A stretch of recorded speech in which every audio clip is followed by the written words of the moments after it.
Hi, partners in crime. Welcome. Sorry, we're having a few technical difficulties this morning, but I have Fiona Erskine, right, Erskine, with me today. perfect. And I wanted to introduce her to you. She is touring with us this month with The Chemical Detective, and it was just released in the US. So, welcome, Fiona. Let me give everybody a little bit of information about you. Fiona is a professional engineer born in Scotland and now based in the northeast of England. As a female engineer, she's often the lone representative of her gender in board meetings, cargo ships, nighttime factories, and her fiction offers a fascinating insight into the traditionally male world of heavy industry.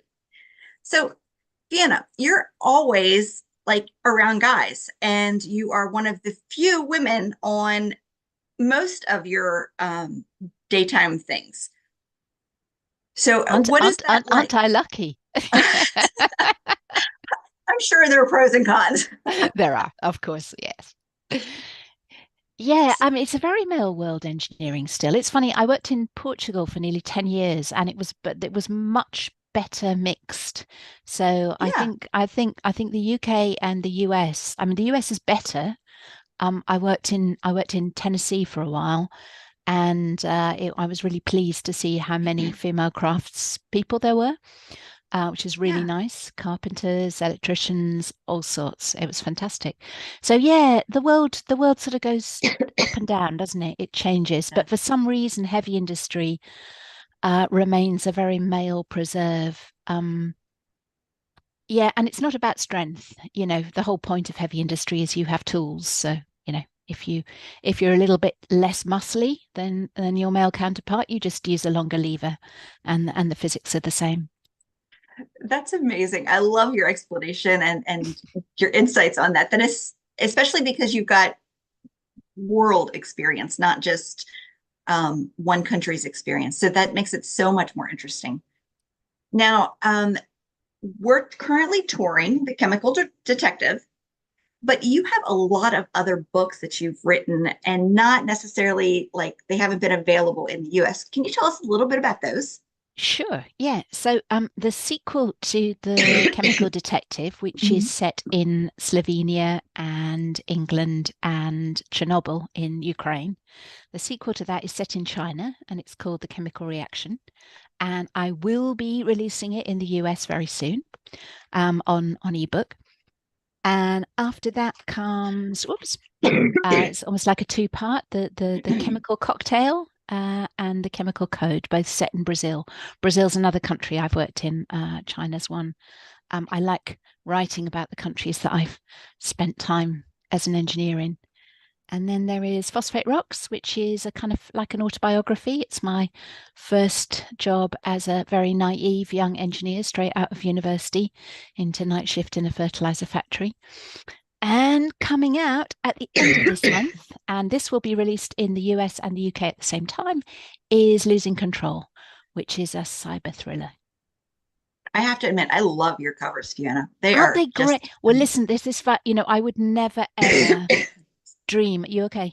Mhm. I would never ever dream of even trying to design my own. So I work with this fantastic guy called Mark Swan at Kid Ethic, and he is just a visual genius. I think I give him a few ideas, and he'll come back with six or seven potential covers, but it's almost always the first one that he just nails it. So it's lovely. I love working with people who are good at their jobs. Oh, yes. And he was amazing. I love this new Chemical Detective cover. It's just It's beautiful. good, isn't it? Yeah, she's Yes. she's lovely. So you are passionate about music, outdoor swimming, and of course engineering. So can you tell us a little bit about that? Yeah, sure. I don't do them at the same time. It's quite difficult to swim and read. Although my husband of nearly 35 years, he's the only person I know who can swim and smoke at the same time. Although he's given up smoking, he's now vaping, but I still think it's quite a skill. But I can't read and swim at the same time. I haven't learnt to do that yet. Yeah, we do a lot of outdoor swimming. So Mhm. as some of you may know, it can be quite chilly in the UK. But we've got some really lovely lakes and rivers. So I did quite a lot of lake and river swimming. And then we go, most of our holidays are kind of long distance swimming. So we go to Croatia or Slovenia. Actually, Slovenia, the setting for the chemical detective. I got to know it through doing some outdoor swimming there with a group of people. And it's a lovely way because you have to leave your phone behind. You can't attend to work calls, so it's a day of complete relaxation where you're working quite hard in the water, but then they feed you lots of sweets and cakes and things to keep you going. So it's a really enjoyable. There are other people who race, and I don't. I'm not a fast swimmer. I really like taking in the scenery as I swim. That's amazing. I actually saw some of your pictures from when you visited on the blogs, and they're amazing. I loved those. It's such fun. Yeah. Yeah. And I love seeing, I've got a good camera now that I can get a little bit wet. I love seeing the world from that kind of, the duck eye view or the fish eye view just above the water as well. Some beautiful scenery. Oh, yes. Now, can you tell us a little bit about Jaq, and how she got started? Okay. Yeah. So she kind of came to me fully formed. I to celebrate. Are you a skier, Gina? I am not. No. Okay. So I am not either, as I discovered after I booked a skiing holiday for me and my family. My both my boys had been skiing with the school and loved it, and then kept saying, "Mum and Dad, you must come skiing. You'd love it." Which means is what that meant was we'd like you to pay for us to go skiing. So sure enough, we went off on a skiing holiday to celebrate my 50th birthday. And my husband, who's quite sporty, he picked it up immediately. And I managed to fall over on the first day and break my leg and rupture all my Oh, ligaments. So I spent the rest of the holiday in the bar with French painkillers, watching the people out on the slopes, and the bar was full of Russian crooks. And they started drinking at, sort of 8 o'clock in the morning, and they had all sorts of things going on. So I just started writing. I think I was a little bit bored and, a little bit not all there. And I just got the bug. I just enjoyed it so much. My stories kind of ran away with me. And I wrote 150,000 words. I think I had some time off after my operation on my leg. So I think in six months I'd written a full novel, and it's absolute rubbish. Absolute rubbish. It's a horrible thing to realize that enthusiasm is not enough. And actually, it was my best friend Marjorie who said to me, Fiona, you've got some fabulous ideas, but you've actually got to learn to write. You've got to go and actually study the craft. So it took me 7 years. I joined a writers. I thought they were all wrong, by the way. I knew that my work was genius because I could see it in my own head. It took me quite a long time to accept that actually I made all the beginner writer mistakes of telling everything and showing nothing. But yeah, I joined a writers group and we did lots of kind of friendly critiques of each other. I started writing short stories, flash fiction. And just doing things which, I mean, a novel is a big undertaking. It's you have to know what you're doing. And yeah, so for several years I didn't touch the kind of long form again, but I gradually got a bit better, and I won my first short story prize just in a little group, just in a little online group. And then I thought, okay, right, now I think I have a better idea of what I'm doing. Um, wow. It took you 7 years to it, learn. it took me 7 years from when I started to when I got an agent and a publisher. Yeah, Mhm. yeah. It's a long process. But I just, engineering is something that I studied for 4 years. I did many courses afterwards. You realize that there are skills that you have that look, they when you're good at something, it looks easy, but you have to think back of all the years of schooling, all the years of Mhm. college, all the years of kind of trying and failing before you actually get any good at something. So, and my two sons are both very good musicians, and I realized how much time they actually spent practicing when things didn't sound very good to get as good as they became. So I guess I knew that I just had to roll up my sleeves and develop the writing muscle. And Now I'm not you, there yet. I'm getting better. I'm getting better, but yeah. I'll occasionally read. I read this book the other day. I don't know if you've come across it, Carla, by No. an Irish writer called Colin Walsh. And just within the first page, you know that you're in the hands of an absolute master. And you can tell it when you see it, Mhm. but it's so hard to actually get to the point where you understand how to do it. So I'm a huge reader. I think that's probably the best way to improve, is to read lots and lots and lots. And you write as an engineer though too, but Yes. that's a very different kind of a writing. Yeah, and that will be, I mean, that will be mainly technical writing, and Mhm. then you have to. I think in recent years I've had sort of a series of more senior jobs, and I kind of I quite miss the report writing. Usually, what I've now got to do is, if I'm briefing a board, is keep it really short and Mhm. really succinct and not get lost in detail. So, yeah, but in science and engineering, the kind of reports you write are very different. They're very It factual, lots was of that bullet points. transition hard? Um, I guess the reader will have to judge. I think in some of my earlier books, I Mhm. probably, it's a bit like, when you're trying to get your children to eat greens and vegetables, sometimes you have to hide the spinach Yeah.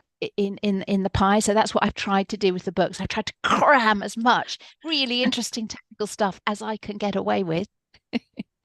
And hope that the pastry is good enough that you don't notice it too much. Oh, I have heard that your character Jaq is fabulous, that she is just amazing. Can you tell us a little bit about Jaq? Yeah, so she arrived fully formed. I didn't really have to do anything with her. She actually skied into my writing life. Um, so she's a bit of although she's an engineer, I think she's more of my alter ego. So she's tall and thin. I'm short and fat. She can eat anything she likes, drink anything she likes. She never has a hangover. She never puts on weight because she's very active. Oh, I'm jealous now. Oh, yeah, exactly. Yeah. And she has a real penchant for younger men as well. And that kind of came about from, I love James Bond movies, but it always used to bother me, the disposable, beautiful women. So I just wanted a bit of revenge, really. I just wanted to have some disposable, beautiful men. And don't worry, I'm very nice to them, but they can't survive, because otherwise Jack can't have a new. She's pretty monogamous. Um, so unfortunately, bad things happen to the boys she loves. So she gets to move on. Oh, that sounds like so much fun. Can you tell us a little bit about the plot? Yeah. What's going Okay. to happen? So Jack has had a bad experience at work. She's left England. She's gone to Slovenia to work Mhm. for a research institute called Snow Science. So she's a good skier, unlike me. And so she quite likes the idea of a quiet research job where she gets to ski actually as part of her job. And her job, she's an explosives expert, and her job is using explosives safely to prevent avalanches. So in many places in the Alps, if you get a build-up of the wrong sort of snow, it can be very dangerous. So what they do is they set off very small explosions, sort of very early in the morning, before the ski slopes open, just to check that there's nothing that's going to come down during the day when the sun shines on the snow. Same with glacial lakes. So you get Oh, build up of meltwater behind sort of thin layers of ice, and again, as with climate change and with just the sun warming during the day, those glacial lakes can actually the dams can burst, like the natural dams can burst, and that can actually flood villages, and they're very dangerous. So again, you do controlled explosions to take the water out a different way, down the back of the mountain, if you like. So it either refreezes or it goes away from population centres. So she's busy. She's busy doing research into different explosives and snow crystals and interesting things like that. When she gets a delivery of material, which obviously isn't right. It's fishy. It literally smells fishy. and she makes a complaint, but her evidence is removed. She's accused of professional incompetence, and then there's an accident in her place of work, and she's accused of manslaughter and then murder, and she's actually put in prison. And so she realizes that someone is out to frame her because there's all sorts of bad stuff going on. So she goes following the little trail of breadcrumbs to try and find out where this dodgy material has gone. And without wishing to give too much away, it takes her to the Chernobyl exclusion zone in Ukraine. Wow. Wow. And I visited when one of my jobs, I had some customers in Ukraine, in Lviv. This was before the Russian invasion. And I took a weekend on my own money to go and visit Kiev and the Chernobyl exclusion zone. It was absolutely fascinating. Oh, that sounds so amazing. And I can't get over all of your pictures and that you have shared. They're just so inspiring. And some of them are so scary. I mean, Yes. because you know what happened. Yeah. Yeah.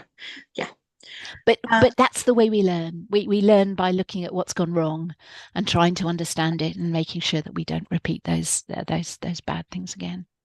Yes. Now, I heard you say that Jaq is uniquely equipped to do this job and to solve this mystery. Now, what is it about her that is the person? So, do you remember MacGyver? Yes. Yeah, okay. So I always really liked MacGyver because he used his brains. And, he'd use chemistry and physics and maths to get out of trouble. So, Jaq, although she's tall and fit, she is not as strong as some of the unpleasant people who wish her ill. So she probably won't win in a fist fight. And I don't like guns. So really her strength is in finding ingenious ways to get herself out of trouble. So she uses her brains rather than brawn to whop the baddies. And that does mean blowing them up occasionally. Well, and it's funny because I was thinking the tagline on the book is she blows things up to keep people safe. But really, I mean, because you would think that it's, about the mystery, but really it's her job that she blows people, because of the ski slopes and the water. Yep. And Yep. wow, I never really put that together. Yeah, that was the idea. And it's, I guess it's part of the thing I've always wrestled with working in the chemical industry is that you can use anything for good or for bad. So, take something like chlorine, which was used in the First World War as a chemical weapon, but also is absolutely essential to keeping our drinking water safe. So, the dose maketh the poison. So, these things can be incredibly important in the right quantities. I mean, there's all sorts of metals which we need in nutrition, but which in large doses would really hurt us. So I think I'm always fascinated by the fact that it's not the substance that's bad per se, it's how we use it. And wow. Yeah. So I've heard you call this a sexy engineering thriller. I've been told to call it spicy now. Apparently spicy is the new sexy. Okay, so we're a little spicy. We're a little spicy, yeah. So can you tell us how it gets a little spicy? Yeah, I think I love reading, and I got pretty fed up with certain there was a run of Scandinavian crime thrillers that always opened with a murdered, raped, naked woman in the snow, and I just couldn't read them. I didn't want to go there. I didn't, so I think, and many books, psychological thrillers where, somebody wakes up and realizes that their husband isn't who they thought they were. And I'm a little bit, oh, for heaven's sake, girl, So I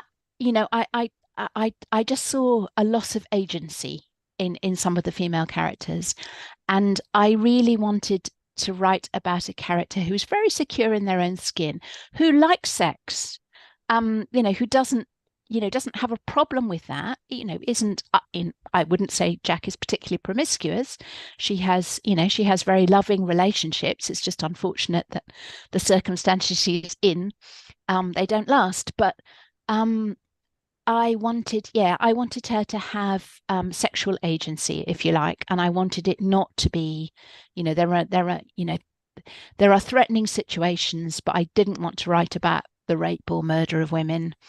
Right. I very much wanted it to be. It just, I don't like reading it, so I wasn't going to write it. Yeah, it sounds like this is real life and we're not going to do off scene. It's just as it's experienced. Yes, yes, Yeah. yes. And I didn't want her to be a victim. I wanted her to, as I say, to be someone. She doesn't, she makes some really dumb decisions sometimes, and but We all do. yeah, we all do. She's human. She's fallible. Yeah. Mhm. Oh my. Now, I know that especially moving this from your UK version to your US version, you had a lot of editing process and there was quite a process. Can you tell us about that? Yeah, and a wonderful guy called Mark Schultz, who the word refiner, he helped me take it from UK English to US English, to UK to US English. So there are simple things like, double quotation marks in speech and Z's instead of S's, and wherever you've got two L's, we've got one, and wherever you've got one, we've got two. It's just very contrary.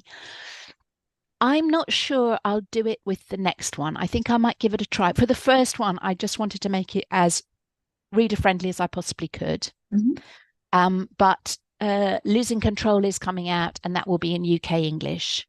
Okay. So it's one of those things you've just got to kind of figure out what the return is in the end. If I thought I would get, if I thought, I mean, it'll be interesting to see. It's an experiment, isn't it? If it really turns readers off and they say, it bothers me that you use S's instead of Z's, Mhm. for sure, the reader is always right, and I'll reconsider. But I don't know what your feeling is, because I guess sometimes you books come in which are in UK English. Does that bother the readers? Um, it it depends. Yeah, I mean, personally, I've read some that don't bother me at all. I can read it and I don't even notice. But then there are others that I really do notice. So I think it yeah, just depends on the book yeah, and the writer and yeah. I think it's going to be an maybe your mood. experiment. I mean, there are things like pants, which of course is quite rude in English. That means underclothes, whereas pants in the US is trousers, isn't it? Yes. So there are going to be somewhere, maybe there will be misunderstandings because of the language. But hey, but as I say, out of respect for my US readers, I wanted to give it a go with hopefully a properly modified one. And it was fun. It was really fun working with Mark as well. He's got a great sense of humor, and he writes little notes in the margins as well. But it was a couple of months work. So if I did it again, it would delay publication. So I've decided with Losing Control just to see what happens. And hey, it may be that no one buys it, and then I learn that I have to adapt it.